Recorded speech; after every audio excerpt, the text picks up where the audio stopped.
Welcome to the second episode of You're All Doomed, the podcast that hacks Friday the 13th into 13-minute chunks. I'm local crazy Greg. And I'm Brian. And this chunk picks up with the truck continuing its journey and ends with a young woman wearing a shorty pink bathrobe screaming about a snake. Thanks for joining us. To pick up on something we were talking about at the end of the last episode, the three people in this truck, Kevin Bacon, Marcy, and Ned, they seem to be an existing relationship. They all seem to know each other already. Marcy and Kevin Bacon seem to be romantically involved, and Ned is the third wheel. But it's fun at this. It's fun at this stage to think about what their relationship is. You know, are Ned and Kevin Bacon old friends? And Kevin Bacon's always getting the ladies, and so Ned is secretly jealous and makes up for that by constantly hitting on all the girls that Kevin Bacon is banging. Or, you know, is Marcy friends with Ned, and he's always harbored a secret crush on her that she ignores because she's plowing Kevin Bacon. It's a weird dynamic. It is. I don't know if it's because, like, I can't tell how good of friends or how close of friends Ned and Kevin are. Because Kevin clearly doesn't see Ned as a threat, but if he was a good friend of mine and my friend was hitting on my girlfriend that blatantly, I think at some point I'd react and want him to just back off. But Yeah. Kevin Bacon's just sitting there getting a shoulder rub, like, yeah, whatever. Right. Although, like you say, I mean, if Ned is clearly no threat to the wonder that is Kevin Bacon, so I mean, it's just like this little twerp. Yeah, but it's just the fact that Ned is just so persistent is what makes it so creepy. It's not just a joke every once in a while. You know, like, we're already creeped out by this guy. Mm-hmm. We've only been in the truck with him for like a minute. Right. So you have to think that this is just what he's like all the time. Yeah, it's like, hey, Ned, you drive. We're going to make out right next to you while you're getting us to our destination. And speaking of that destination, they shortly arrive at Camp Crystal Lake, which we see on the sign was established by the Christie family in 1935. So it operated for 22 years before stuff went bad that summer when a boy drowned, and then things went downhill from there. Fires. So many fires. Right. And poo water. Swim in the poo water. And then we're introduced to a new character, a shirtless man wielding an axe and wearing a neckerchief. And I'd like to hear what you think about this character, Brian. Well, I don't understand the whole neckerchief thing because he's shirtless. I can maybe see if you're wearing a shirt underneath it and you're trying to prevent the sweat dripping down from your head onto your nice shirt and getting like it dirty. Ring around the collar or something. Yeah, but it's just, he's not wearing a shirt, but he's wearing this, it's probably a bandana that's tied around his neck, and I'm just not quite sure what purpose it serves because, okay, it might be capturing any sweat that's coming down from his hair or whatever, but his torso is still going to be sweating, so it's not really accomplishing much except making his neck wet. But the only other thing I can think of is that it's so hot out that he's dipped it in ice cold water or something, and he's got it around his neck to cool him off. But I don't really get the impression that it's just oppressive heat down there. I like to think that in subsequent scenes, every time we see this character going forward, that will be tied around a different part of his body. And, we can have fun tracking, like, oh, he's wearing it as a do-rag. Oh, it's wrapped around his thigh for some reason. I mean, he's wearing cut-off jean shorts, so we can see practically all the way up to his ass cheeks.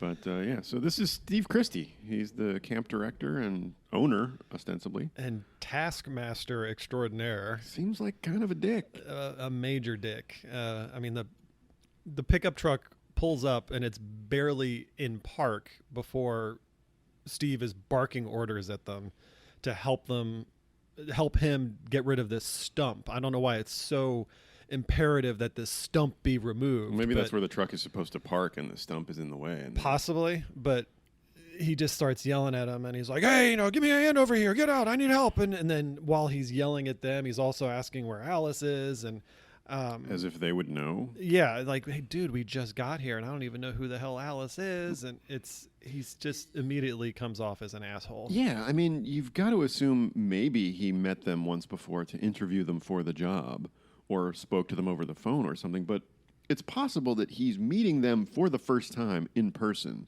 Right. With no warmth or welcome whatsoever. It's just get your ass in gear and help me with this tree stump. So, yeah, he rubs me the wrong way right off the bat. Yeah, and so we had mentioned Alice, who he is looking for, and Alice does show up and informs us that cabin B is ready. Thank God. Thank God. He was hoping she'd be on to cabin F by now. Yeah, but he'll take what he can get at this point. But no sooner than, has the stump been moved and Alice has introduced herself by explaining that cabin B is ready. Steve also wants to know where Bill is and if he's finished cleaning out the boathouse yet.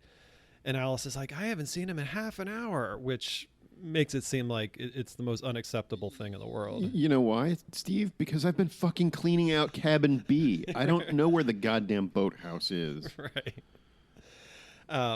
But, Steve is just continually annoyed because, Bill is supposed to be done with the boathouse. And when he's done with the boathouse, he needs to start painting. And he's just freaking out. And everyone's just kind of standing around looking at him like, dude, what's your problem? Yeah, like, are the kids showing up this afternoon or something?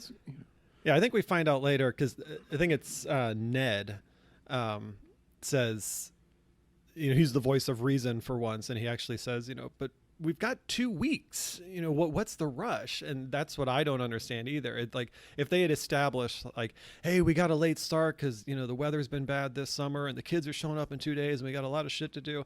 That's totally different, but that's not the case. They have 2 weeks. They now have at least twice as many people on site that they did 5 minutes ago. Right. So they're going to start getting shit done. And Steve is still freaking out. And I know they're trying to make him look like, Mr. Manager, but no one is going to like this guy. Yeah, he's going to be a tough one to work for sure. But yeah, so we get to meet Alice, who is overdressed for what she seems to be doing that Slightly. day. Her shirt's all tucked in and she looks very tidy. But she strikes me right off the bat as sort of a sensible, level-headed young woman. So she seems like she's got her chores under control. Why she's then expected to keep track of everyone else is beyond me. But I like Alice right off the bat. She seems like she's a good character. So then when Steve gives them some further marching orders and they begin to go about their business, Alice is standing there talking to the others for a moment, and it's kind of awkward. Her arms begin flailing. She doesn't really know what to do with her hands, it seems. It's kind of awkward if you watch it. I didn't notice that. Like she's got a nervous twitch or something. But maybe it was just they're inexperienced actors and it's the first shot of the movie or something, and so they're just kind of getting into their groove. But it's kind of humorous to see she's just kind of like flailing her arms around a little bit. And then we cut to another scene where Alice is hammering a gutter onto, hopefully at this point, cabin F or whatever. Yeah. But it's another scene where we kind of establish that Alice has got her shit together. She's performing a pretty physical task of getting this gutter hammered onto the roof line, and she's taking care of it. So this is definitely a young woman who doesn't, she can take care of things herself. And then Steve comes along and helps unnecessarily, but they get that project done, and we see that Alice has a sketch pad nearby. So she's an artist. She's got a creative side. Why would she be carrying that with her? It is a little bit weird, isn't it? Like does she stop and take little sketch breaks? Maybe that's why nothing's getting done at camp. And that's why Steve is so pissed off. I don't know. That could be. And we get a look at some of her drawings, and there's actually a portrait of her boss, Steve Christie, there that, I don't know, to me it kind of looks like the police sketch of a suspected sex offender. It's not a warm portrait of someone that she knows well. It's a straight-on, neck-up face shot it almost looks like she's trying to become a police sketch artist or something. And given what happens next in their relationship in this scene, that would kind of bear things out a little bit. I don't know what you thought of their interaction. Well, Steve, glances over and sees these sketches, and he goes, "You draw very well. You're very talented and very pretty." Please don't ever use that voice around me again.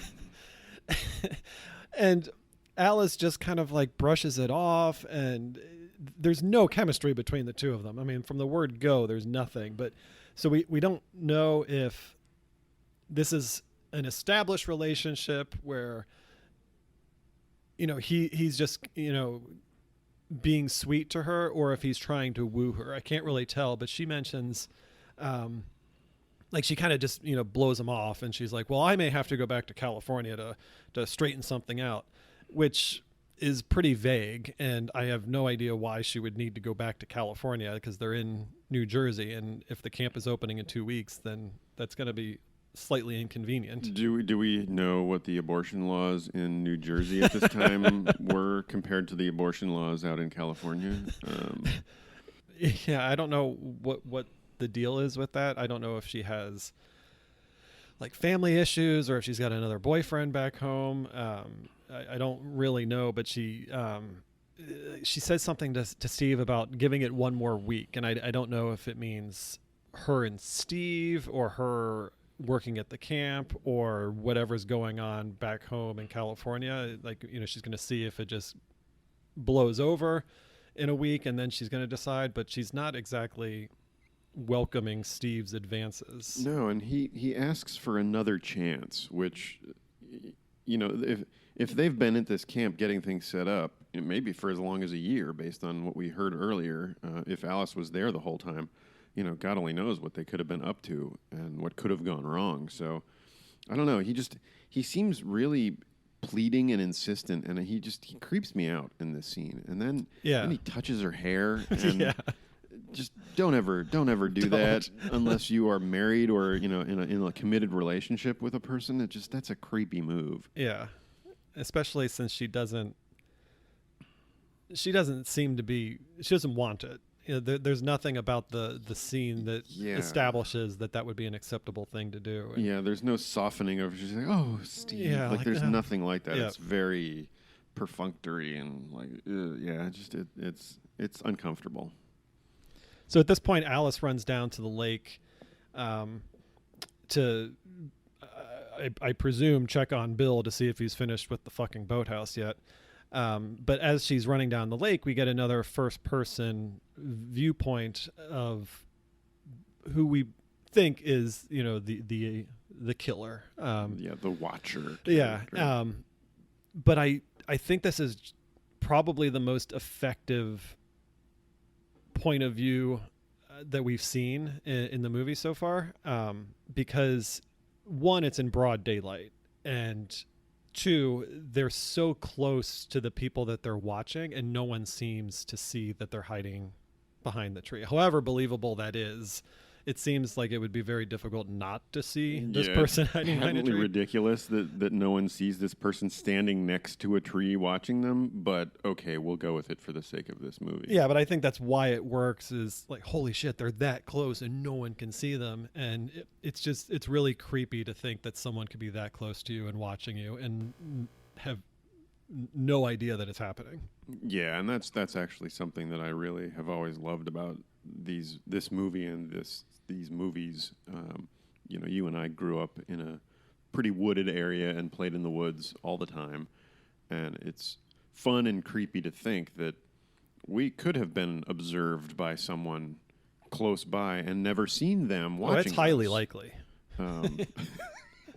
It's just like, if you're not looking out for someone watching you, it would be easy enough to miss in the woods. So that I always was vaguely creeped out playing in the woods, and these movies play into that very nicely.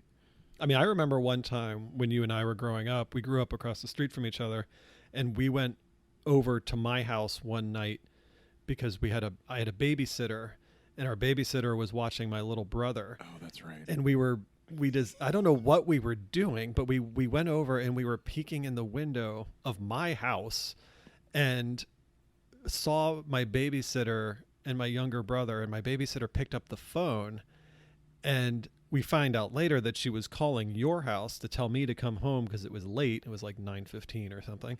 And we were watching this all transpire, but didn't know who she was calling. But like I said, we found out later she was calling you and we weren't there. And so she started kind of freaking out. And I remember having to go home and kind of like calm the situation down. But I just remember even just peeking in the windows of my house, like we were just goofing around. It was creepy. And to think about being on the other side of that window and knowing that, because they had no idea we were watching. Yeah. We were weird children. Yeah. We were very strange. We may have been 15 or 16 at the time, so we weren't. We were 22 and not wearing pants when we were doing this. So then, speaking of questionably clothed people, we meet Bill for the first time, or at least see him, and he's wearing pants and suspenders with no shirt while he's painting the lifeguard tower. So, as you say, hopefully he's finished with the boathouse. Otherwise, he's going to be murdered by Steve Christie. Right. But yeah, he's working on that project, and he and Alice chat for a moment, and then she runs off, and is continued to be watched by the point of view character, and then the scene transitions to Steve hopping into the Jeep and driving off for some errand that he's got to take care of in town. So he's departing. The adult figure of this camp is leaving to go on an errand, leaving the counselors there by themselves. With apparently, well, no, it's not the only car. The pickup truck is still there. But I do think it's weird that there's not a lot of cars there. Right. But we also find out during this scene that everyone is at camp that's supposed to be at camp as far as the staff is concerned, with the exception of Annie, who has not arrived yet. Who's not arrived yet. Yeah, we get a glimpse of Brenda for the first time in this shot, but we haven't really spent any time with her yet. And Steve also mentions that it's going to rain later. Yeah. So hopefully all the paint on the boathouse doesn't get washed off, because Right. then they are going to be fucked. He seems very concerned about the rain for some reason. I guess it's going to slow down their improvements.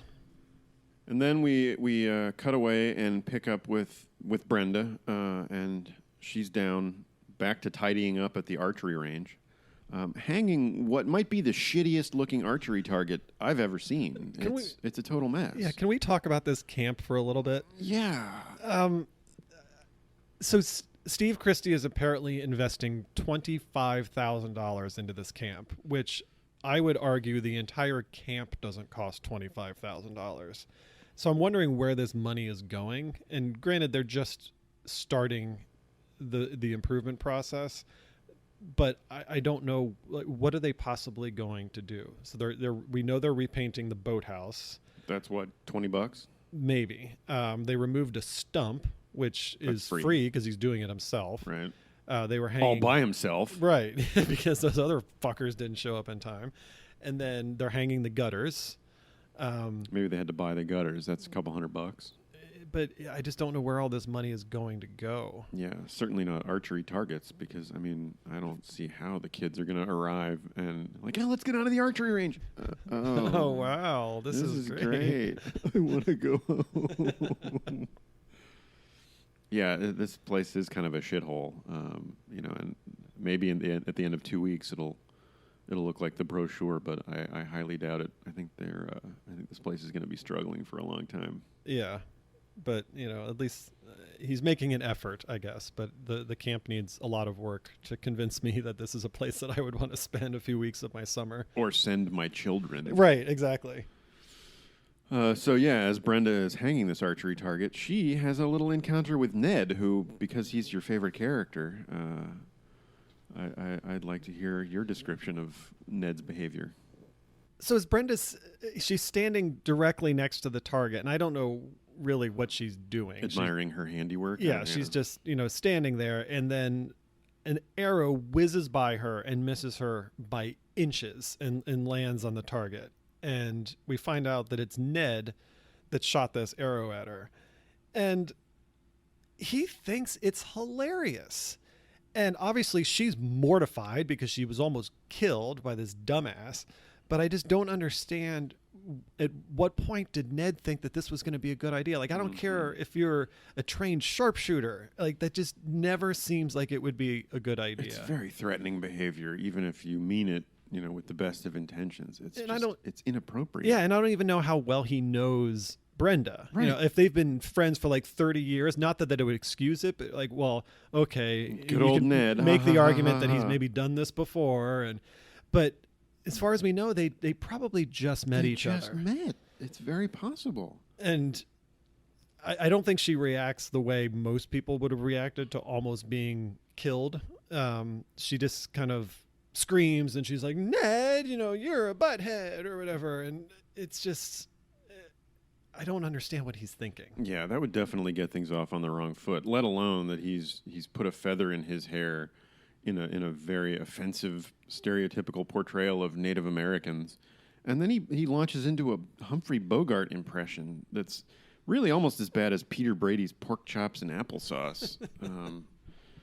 Because nothing, woos a woman quite like a good Humphrey Bogart impression. Yeah, I don't know. This guy, he complains about, needing love or whatever, but if this is his tactic, he's got a long wait. And it just doesn't, I understand that Bogart is like a recognizable voice in terms of impressions, but this is 30 years after Bogart's prime. And so it's not like it's someone that is still in pop culture and part of, conversations. It would be like, me doing a Gene Hackman impression or something. It's just kind of like a random. I would love to hear that. How does one even do a Gene Hackman impression?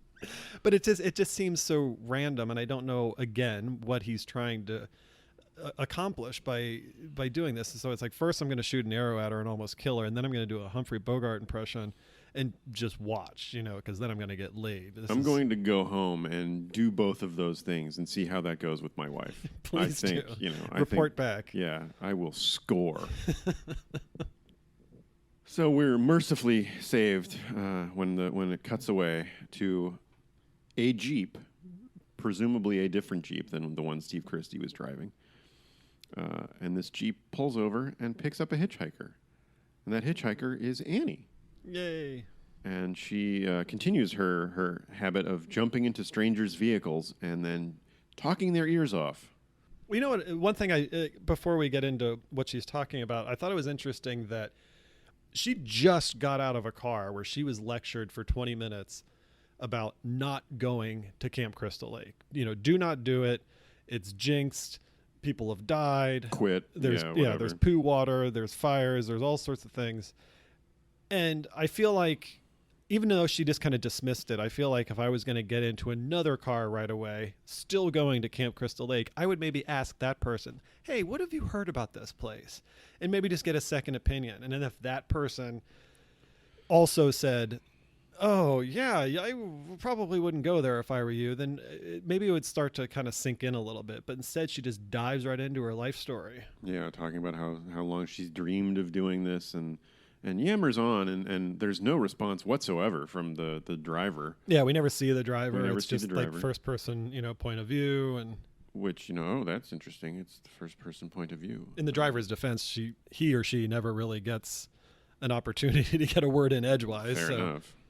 And then things take a little bit of a turn because they cruised right past the road on which they would need to turn down to arrive at the camp. And Annie notices this and begins to get a little bit frightened, and says, "Hey, wasn't that the turn?" The thing that's most creepy about this scene is, the music cue changes, and so you know that something is up. But the thing that really freaked me out was that you hear the Jeep accelerate. Oh, nice! So like, Annie was looking out the window and maybe saw the sign. We don't really see it, but there's like a sign or something that says Camp Crystal Lake this way, and they just blow right past it. And Annie's like, hey, wasn't the turn back there? And then the music picks up, and all of a sudden you hear the Jeep. That's awesome. And it's such a great nonverbal cue that, like, hey, I'm not stopping. Shit's going down. Yeah, and now. You're in trouble. And Annie, understandably, starts to freak out a little bit and doesn't quite know what to do, but kind of quickly, and as far as I'm concerned, comes to the conclusion that she's just going to jump out of the Jeep. Yeah, this kind of underscores the portrayal of Annie as an adaptable, resourceful young woman. She kind of realizes that something is wrong and takes a moment to try to make sure she's reading the signs properly, and then determines, yeah, this is not good. We're cruising down this road, going faster and faster, getting further and further away from where we're supposed to be. And yeah, she decides to take matters into her own hands and jump out of the Jeep, which I don't know that I'd be able to do that. I mean, first of all, I'm enough of a chicken shit that I would never have been in this situation anyway. I would have Never hitchhiked to begin with. never hitchhiked, or probably Right. never even signed up to work at this camp. Right. So yeah, I don't know how you would handle this situation. I don't know if jumping out of the Jeep would have been my first reaction, because there's not a lot of time that passes between her realizing that the Jeep isn't going to stop and her jumping out of the Jeep. I mean, it's seconds before she makes this decision, where I feel like I'd kind of let things play out, because one thing I'm not really certain of, there's kind of two parts to this journey with the Jeep, is where was the driver planning on taking Annie to begin with? Because obviously the intention was never to take her to Camp Crystal Lake. Right. But they are going somewhere, so where were they going to go? I don't think it's going to end well wherever they end up. But if I was in that situation, I think my best course of action would be to just wait to see where we ended up, and then make a move for it then. So like as soon as the Jeep stopped, wherever it stopped, maybe punch the driver and then jump out and make a break for it. But jumping out of a moving Jeep at 45, 50 miles an hour in the middle of nowhere just doesn't seem like something that would ever cross my mind. So before we move on to what happens after Annie jumps out of the Jeep, I'm going to tell you a story that I don't think you've ever heard before, but this sequence is the very first thing I ever saw of a Friday the 13th movie. It was my very first experience with Really? with this movie. So it came out in the summer of 1980. I was 6 years old, and that's the same summer that The Empire Strikes Back came out. And we were on a family trip, and we had stopped off at a hotel. And for some reason, I can't remember, I was in the room by myself. My family had gone off to get more stuff out of the car or grab lunch or something, and this was the era when you could leave a 6-year-old in a hotel room. And I had the TV on. And so the Gene Siskel and Roger Ebert sneak previews show was on the TV. And I can't remember if I knew that they were going to be showing scenes from Empire Strikes Back, or if I left it on hoping that they were going to be showing scenes from The Empire Strikes Back. This was back before we even had, VCRs or anything. So if you weren't seeing the movie in the theater, the only chance you ever had to see clips of Star Wars or anything like that was on commercials or on, review shows or something like that. And we were so desperate to just like, oh man, I want to, I want to see the Millennium Falcon again. So, any chance you got to see Star Wars on TV, you would huddle around and watch for it. And while I was waiting for that to show up, Siskel and Ebert started talking about this movie where there's this girl and she's in a Jeep and she's scared. And I think it caught my attention because my dad drove a Jeep, and so I was like, oh, this movie has a Jeep in it. Let's see what happens. And so I watched this scene of Annie getting frightened and then ending with her jumping out of the car, and it made kind of an impression on me because I remember thinking like, oh gosh, that looks pretty scary. I'm glad I'm never going to see that movie. And little did I know that 40 years later I'd be sitting here discussing it in great detail with Right. you. But I got the sense that Siskel and Ebert were not fans. That's what I was going to ask. Do you remember if they liked the movie? It didn't seem like it. They seemed pretty disgusted by the whole thing, and so I was like, oh well, that just seems like a bad movie. But yeah, so Annie has leapt out of the car and lands pretty close to a huge rock. So good thing that she didn't hit that. And seems like she's slightly hurt her leg. She's kind of holding it and limping away, but then takes off through the woods and is pursued. Yeah, she's just she's getting away, but I think the person pursuing her is just kind of humoring her. I think at any point, the person that's chasing Annie could easily just even just slightly pick up the pace and is going to catch up to Annie almost immediately. But Annie is seemingly starting to gain some ground, and then she'll stumble, and then the pursuer catches up a little bit, and after a few more falls, Annie eventually stumbles and then finds her feet or finds herself at the feet of the person pursuing her, and that's when we see a little knife slit Annie's throat. Yeah, Annie is dispatched with a throat slit. It's the first time we see this point of view watcher character. There's a couple of shots of that's right, yeah, from a third person point of view where we see the legs and feet of this character, and it seems like it's a large, strong person. Yeah. Wearing long, heavy pants and large boots or large, heavy shoes, and so it does seem like this is a powerful, frightening figure that's chasing Annie, and then as you say, slits her throat with a knife, and it's a pretty gory effect. Annie's kind of gasping her last breaths, and the blood is pouring down her neck, and some nice work by the special effects crew. Yeah, I like this one. With that one, it's pretty good. We do see that the killer has very large, kind of dirty, kind of mannish hands. Mm-hmm. And oddly, is wearing a very large, heavy-looking ring on one finger. Oh, really? Yeah. At first, I thought it was a wedding ring, but I took a closer look, and it's more of like a class ring design. I don't know if that's so they have to be school spirit. They have school spirit, right? Go Braves. I don't know if that's supposed to be a clue or something that will come up later, but I noticed it, and it was interesting. Oh, that's it. Yeah. I don't know if I did notice that, because I feel like if I did, I would have been paying attention to everyone's hands for the rest of the movie to see if I caught any class rings. Or Crazy Ralph got a class ring. Yeah, or the guy at the diner, the sweeper, the busboy, the huge busboy. busboy. I don't think you could fit a ring around that guy's finger.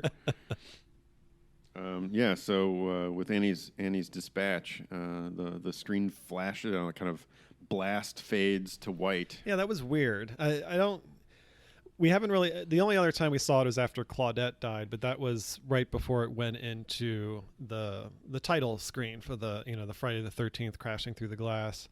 But it's just a weird choice. I can understand if it was at nighttime and there was we saw Annie get killed and then it fades to white, because I could see how that white flash of the screen would be very jarring and make you kind of like squint and turn away.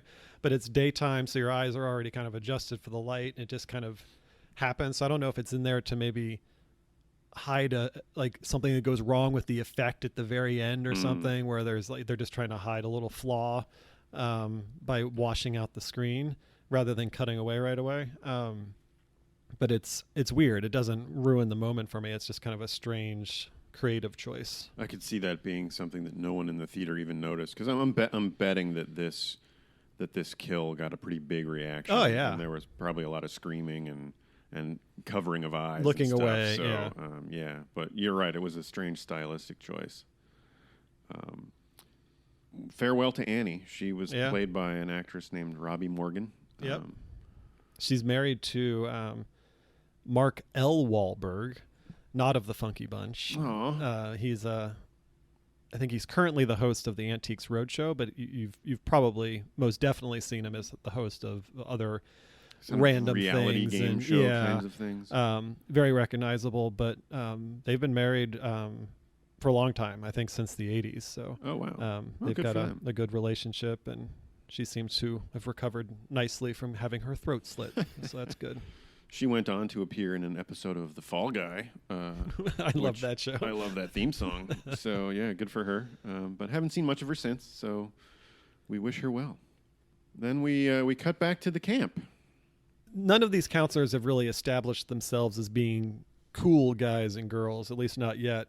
And they certainly don't help matters in this scene, where they're having entirely too much fun for what can best be described as pull the floating dock with a rope. They're laughing and screaming, and they just think it's the most hilarious thing they've ever done. Somebody does a somersault at one point or something. something. And it's just weird. But I mean, in their defense, it's a lame camp and there's nothing else to do. So I guess you have to make your own fun. So I'm not going to default them for it. But then, good old Ned has to chime in with a question that I ask you quite a bit, but, I just would like to get it on record. But if you were a flavor of ice cream, what would you be? Well, the answer is always mint chocolate chip. Okay. Marcy seems to think that the answer is Rocky Road. And I don't understand that. Is that a reference that is over my head or, of the time that I'm just not picking up on? I mean, we know it's not a reference to Sloth and the Goonies because that movie hasn't come out yet. I don't know. I don't know the answer to that. She does it in a weird... It almost sounds like an impression of Mae West or something, or like a Russian accent, or I don't know what's going on. I can't quite figure out what she's going for there. But it doesn't make any sense to have it in there, and to ask that question, you're expecting some sort of payoff or a punchline or something, and there's not, at least as far as I can tell, except for this Rocky Road answer, and I don't get it. And then they just, they have that little exchange and then they move on. And I don't even think it doesn't parse as a double entendre necessarily or anything. Yeah. So it's not like even flirtatious banter. It feels a little bit like bad improv. It's not like she says, banana split or, anything that Ned would pick up on. I told you to not use that voice around me, Brian. Yeah, I don't... That's my Gene Hackman impression. Dead on. Yeah, I don't get what she's going for. But fortunately, we are treated to a pretty clear view of Kevin Bacon's dick wrapped in nothing more than a Speedo. I don't believe that is his dick, because if it is, there's something wrong with it. The way the shot is framed, it's just front and center. You can't miss it. If you're in a movie theater, it's 30 feet by 18 feet of the screen. And he's not Liam Neeson. I mean, if it was, that would be the real size. But it's just a very bizarre outline, and I can't tell what's going on. I think that he's got his wireless mic stuffed down his oh, really? his Speedo, which is odd because he doesn't have any dialogue, but I wonder if it's supposed to be near to Marcy so that it can pick up her dialogue. But they didn't have a boom mic handy. Right, so they put up the boom mic. Kevin, get closer. Yeah, I feel like they just had to stuff the mic down his Speedo. But why is he on screen? That's what I'm wondering, if that's true, and maybe he did have to, stuff either the microphone itself or the battery pack or something down his shorts. Maybe he didn't realize that he was going to be in the shot. Right. So he just didn't care that it was there. But then someone looked at the footage afterwards and had to have seen it. It's impossible not to see it. And they decided to still leave it in. So maybe that was the only take that they did. Maybe. And just kept it in there. But it's distracting, to say the least. It's distracting. Fortunately, Ned breaks up the proceedings with another one of his little pranks. Oh, Ned. Yeah, he's such a jokester. He feigns drowning in the lake. Which is always hilarious. Which is always that's good for a laugh. And panics everyone to the point where Kevin Bacon and Brenda jump into the water to save him, executing... Brenda does a pretty graceful dive. Yeah, she nails it. Kevin Bacon does pretty spectacular belly flop getting in the lake. Well, now that you mention it, I wonder if this shot is the reason why there's the strange bulge in his Speedo. Maybe he exploded a testicle during the belly flop, and so there's all this bizarre swelling. The tattered neuticle is poking through the fabric of his... Yeah, it could be. But yeah, he does not stick the landing when diving in, but he's the most aggressive to get in the lake, but he fails spectacularly in diving. It's pretty great. And everyone else hops into a canoe to go rescue Ned, who seemingly is mere feet from the dock. Yeah, just like 3 or 4 feet. Like I wouldn't even... I don't even think I would have bothered jumping in. I would have been like, just Ned, you can swim over here. Yeah, or reach your arm out and grab his hand for crying out loud. But they managed to get him back up on the floating platform, and I believe it's Marcy who begins giving him mouth-to-mouth resuscitation, rescue breathing. And we find out, of course, that Ned is faking, and he thinks it's hilarious. Oh, the whole thing was just a ploy. And again, if I'm Kevin Bacon and Ned is my friend, which we're not certain of how close they are, but they're friends of some sort, I could tolerate the occasional flirting with my girlfriend, if I just figured you were harmless. But now you're essentially kissing my girlfriend. Yeah, this has moved on to physical assault. Yeah, and I wouldn't tolerate that. I think that's when I throw Ned back into the water and, hold him under. Perhaps. So while all this is going on, we also get the first person point of view again, that someone's watching all of this take place from across the lake. And at this point, whoever it is, they've got to be thinking, I'm going to need to kill these kids faster than originally planned, because I can't handle it anymore. I'm just going to have to get rid of them. If nothing else, there are entirely too many cut-off genes at this camp, and I've got to thin the herd. Yeah, I wonder if they're making a checklist of who's next, and we see like an arrow diagram moving Ned to the top of the list. Like he was originally like 4 or 5, and they're like, no, he's next. So presumably this is the same point of view character that we've been encountering throughout this movie. So this person really gets around, because they went from watching Alice and Bill down by the lake to hopping in the Jeep and being far enough away that they could then pull up and pick up Annie hitchhiking. Probably, like maybe 10 miles away at least. And then, after cruising past the entrance to the camp and Annie jumping out, I mean, they've traveled some distance there. She then pursues her. Annie is then pursued by this person who kills Annie, and then presumably has to run back to the Jeep, hop in, go back to the camp in time to be watching the counselors playing down by the lake. So this person really travels. Yeah. That's some effort. So after this scene, we see Alice back in her cabin. I think it's her cabin, and she's kind of getting things sorted, and she all of a sudden screams because she sees a snake, which is not an unusual reaction, but I think it's a little unusual for someone that's decided to spend their summer in the woods in a camp. You've got to think that you're going to see wildlife. Quite a bit of it. And she freaks out and runs out of the cabin screaming and yells for Bill, who just happens to be close by. Which I found interesting. I thought it was interesting that, granted, maybe she knew that Bill was close by, but I thought it was sort of sweet that she immediately began calling for Bill, as though they have a trusting relationship or at least a fondness for each other. Rather than like a generic, just like, help, or even calling for Steve. Granted, she probably knew Steve wasn't there, but I thought it was kind of cute that she was calling for help from Bill. Yeah, that's true. Bill is out weed whacking with a machete, so we see a machete for the first time. Do you think that's something we should pay attention to? I don't know necessarily. Does it make him an immediate suspect? We could consider adding him to the list, but I thought it was interesting that we see this tool for the very first time in this movie. So we've seen an axe. Yes. We've seen a machete. We've seen a knife. We've seen a broom. We've seen a broom. Okay, we've got a few candidates. Yeah. So this chunk ends with Alice screaming about the snake, and Bill has come in to help her. Any other notes that you've got to discuss? No, I think that pretty much covers it. Okay. Well, the deaths in this episode, just to recap, we lose Annie, and I'm pretty sure that Ned's dignity is dead.